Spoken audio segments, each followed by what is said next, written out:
आणि आता पाहूया महाफास्ट न्यूज 100।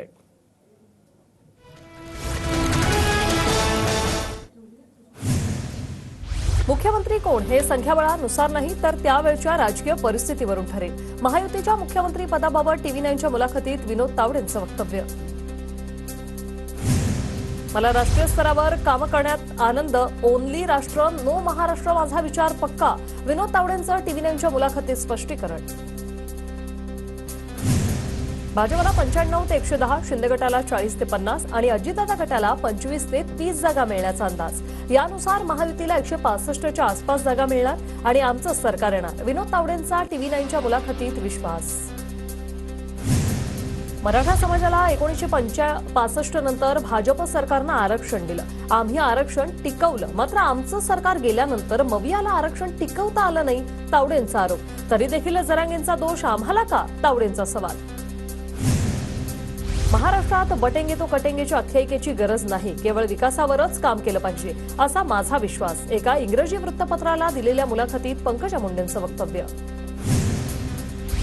भाजपचे दोन भाग झाले, देवाभाऊ म्हणतात एक आणि दुसरं पंकजाताई म्हणतात। पंकजा मुंडेंच्या वक्तव्यानंतर सुप्रिया सुळेंची टीका। बटेंगे तो कटेंगे किंवा एक हे तो सेफ आहे अशी विधानं तेढ निर्माण करणारी, अशा राजकारणाचा भाजपला फायदा होणार नाही, मलिकांचा हल्लाबोल। भाजपचे उमेदवार मोहन मतेंच्या प्रचारात बावनकुळे सहभागी, राज्यात महायुतीच्या बाजूने वातावरण तर मवियाचा खोटारडेपणा जनतेला मान्य नाही, बावनकुळेंचा हल्लाबोल। माहीमध्ये उद्या आदित्य ठाकरेंची जाहीर सभा, ठाकरे गटाचे उमेदवार महेश सावंतांसाठी आदित्य ठाकरेंची सभा, अमित ठाकरेंवर काय बोलणार याकडे लक्ष। संभाजीनगरचे ठाकरे गटाचे माजी जिल्हाध्यक्ष किशनचंद तनवाणी यांचा शिंदे गटात प्रवेश, मुख्यमंत्री शिंदेंच्या उपस्थितीत तनवाणींच्या काही कार्यकर्त्यांसह प्रवेश। नाशिकच्या पंचवटी परिसरात मविया उमेदवार गणेश गीतेंच्या भावाच्या गाडीची तोडफोड, भाजपच्या कार्यकर्त्यांनी तोडफोड केल्याचा आरोप, तर वाहनामधून पैसे वाटले जात असल्याचा भाजपचा आरोप।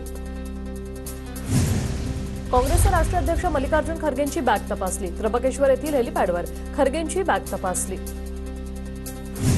सांगलीत हेलिपॅडवर भाजपच्या नेत्या पंकजा मुंडेंच्या बॅगांची तपासणी, प्रचारासाठी आल्या असता निवडणूक आयोगाच्या अधिकाऱ्यांकडून बॅगांची तपासणी।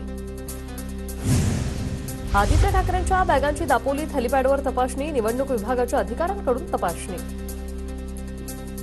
देवाभाऊ कॉपी करून पास झाले, दोन पक्ष फोडून DCM झाले, सुप्रिया सुळेंची फडणवीसांवर टीका, तर लोकसभेत लोकांनी दणका दिल्यावर मी लाडकी बहीण झाली, नाव न घेता सुळेंचा अजितदादांवर निशाणा।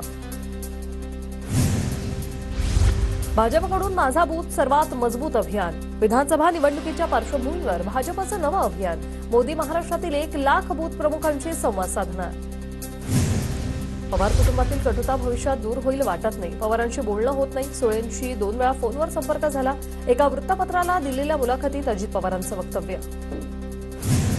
भाजपसोबत सत्तेत जाण्यासंदर्भात शरद पवारांना पत्र दिलं होतं, पवारांनी पटेल, जयंत पाटील आणि मला भाजपसोबत चर्चा करण्यास सांगितलं, वृत्तपत्राला दिलेल्या मुलाखतीत अजित पवारांचा दावा। अजित पवारांची ही विधानसभा निवडणूक शेवटची असेल, गद्दारांना पुन्हा निवडून लढण्याचं निवडणूक धाडस होणार नाही, असा निकाल लागणार, राऊतांचा निशाणा। उद्धव ठाकरेंचा पायगुण आमच्यासाठी चांगला, आमचे आमदार विजयी होण्यात त्यांचा खारीचा वाटा असेल, नितेश राणेंचा उद्धव ठाकरेंना टोला। ज्यांनी गद्दारी केली त्यांना आता सुट्टी नाही, या निवडणुकीत वळसे पाटलांनी 100% पराभूत त्यांना करा, मंचरमधील भाषणात शरद पवारांचा दिलीप वळसे पाटलांवर हल्लाबोल। तर 18 नोव्हेंबरच्या सांगता सभेत उत्तर देणार, शरद पवारांनी केलेल्या टीकेवर वळसे पाटलांचं प्रत्युत्तर। राज ठाकरे गेली 25 वर्ष रडत आहेत, जनता महत्व देत नाही, संजय राऊतांचा राज ठाकरेंवर निशाणा। निवडणुकीत फडणवीस कोणतेही चांदीवाले सोनेवाले अहवाल आणतील, चांदीवाल आयोगाच्या अहवालावरून राऊतांचा फडणवीसांना टोला, भाजपकडे गौतम अदानींचा पैसा, हे सर्व पैशांचे बोल, राऊतांची टीका। ठाकरेंना अदानींचं खासगी विमान चालतं, एरवी अदानी खटकतात, संजय राऊतांच्या आरोपांना नितेश राणेंचं उत्तर।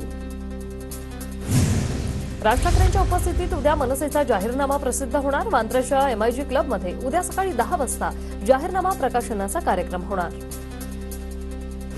नागपूरमध्येच काँग्रेस उमेदवार बंटी शेळकेंचा सायकल रिक्षा चालवत निवडणुकीचा प्रचार, रिक्षाने मतदारापर्यंत पोहोचण्याचा शेळकेंचा प्रयत्न। मनसेचे उमेदवार भगवान भालेरावांसाठी शर्मिला ठाकरे प्रचाराच्या मैदानात. शर्मिला ठाकरेंची उल्हासनगरात रॅली. उल्हासनगरात रंगणार चौरंगी लढत. अमित ठाकरेंचा प्रभादेवीतील सिद्धिविनायक मंदिर परिसरात प्रचार सुरू.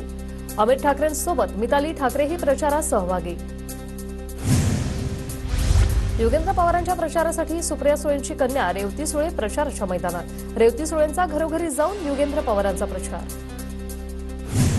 बालाजी कल्याणकरांच्या प्रचारात वृषाली शिंदे सहभागी. वृषाली शिंदे या खासदार श्रीकांत शिंदे यांच्या पत्नी.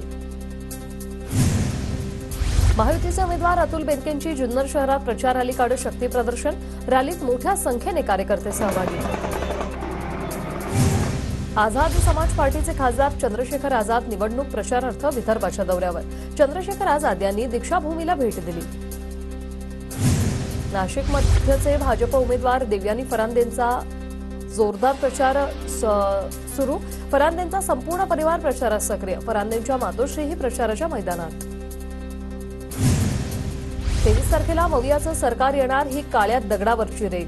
मशाल पेटवून विजयाची तुतारी वाजणार. अमोल कोल्हेंना विश्वास. लाडकी बहीण योजनेची विरोधकांनी बदनामी केली. योजना यशस्वी झाल्याने विरोधकांच्या पायाखालची वाळू सरकली. रुपाली चाकणकरांची विरोधकांवर टीका. रायगडच्या महाड मतदारसंघात भरत गोगावलेंकडून जोरदार प्रचार. मला निवडून देण्यासाठी जनता उत्सुक. गोगावलेंकडून विश्वास व्यक्त. परभणीच्या पाथरीत अपक्ष उमेदवार बाबाजानी दुराणींकडून डोर टू डोर प्रचार. मतदारसंघांच्या भेटी घेत नागरिकांशी संवाद. बंटी शेळकेंनी आंदोलनाच्या माध्यमातून समस्या सोडवल्या. बंटी शेळकेंना 30,000 मताधिक्याने निवडून द्या. रोहित पवारांचं मतदारांना आवाहन. पुरंदरच्या नीरा गावात महायुतीच्या संभाजी झेंडे यांच्या प्रचारार्थ रॅलीचं आयोजन. रॅलीला अजित पवार गटाच्या कार्यकर्त्यांची मोठ्या प्रमाणात हजेरी.